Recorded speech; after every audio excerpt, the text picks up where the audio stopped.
ಇವತ್ತಿನ recipe hotel ಶೈಲಿಯ pulao. 10 kg ಪಲಾವ್ಗೆ 2 kg oil ಮತ್ತು 2 kg ಈರುಳ್ಳಿ ಹಾಕಿ ಈ ಥರ ಚೆನ್ನಾಗಿ ಬೇಯಿಸಬೇಕು. ಕರಿಬೇವು, ಪುದೀನ, ಬಟಾಣಿ, ಕ್ಯಾರೆಟು, ಬೀನ್ಸು ಈ ಥರ ಕಟ್ಟಿಂಗ್ ಮಾಡಿ ಹಾಕಿ ಬೇಯಿಸಬೇಕು. ಪಲಾವ್ ಚೆನ್ನಾಗಿ ಟೇಸ್ಟ್ ಬರಬೇಕಂದ್ರೆ ಈ ಥರ ಮಸಾಲೆಗಳು ಹುರ್ಕೋಬೇಕು. ಚಕ್ಕಿ, ಲವಂಗ, ಏಲಕ್ಕಿ, ಧನಿಯಾ ಕಾಳು ಮತ್ತು ಮೆಣಸಿನಕಾಳು ಚೆನ್ನಾಗಿ ಬಿಸಿ ಮಾಡಿ ಹುರ್ಕೊಂಡು ಈ ಥರ ಪೌಡ್ರ್ ಮಾಡಿ ಆ್ಯಡ್ ಮಾಡಬೇಕು. ಸೂಪರ್ ಟೇಸ್ಟ್ ಬರುತ್ತೆ.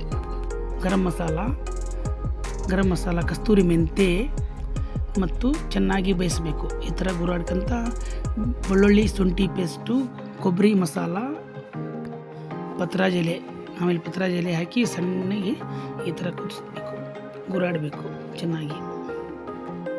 ಆಮೇಲೆ ಸ್ವಲ್ಪ ಬೇಯ್ದ್ಮೇಲೆ ಈ ಥರ ನೀರು ಆ್ಯಡ್ ಮಾಡಬೇಕು.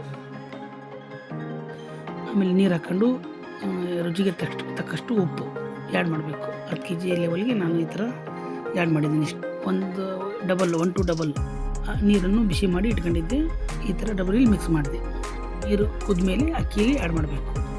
ಹೆಸರು ಈ ಥರ ಚೆಕ್ ಮಾಡಬೇಕು ಗುರಾಡ್ಕಂತೆ. ಮತ್ತು ಕಡ್ಡಾಡ್ತಾ ಮತ್ತು ಮೇಲೆ ಕೊತ್ತಂಬರಿ ಹಾಕಿ ಒಂದು ಸಲ ಉಪ್ಪು ಚೆಕ್ ಮಾಡಬೇಕು. ಉಪ್ಪು ಚೆಕ್ ಮಾಡಿದ ಮೇಲೆ ಫೈನಲಾಗಿ ಈ ಥರ ಮೇಲೆ ಕೊತ್ತಂಬರಿ ಹಾಕಬೇಕು. ಪಲಾವ್ ರೆಡಿ. ಸೂಪರ್.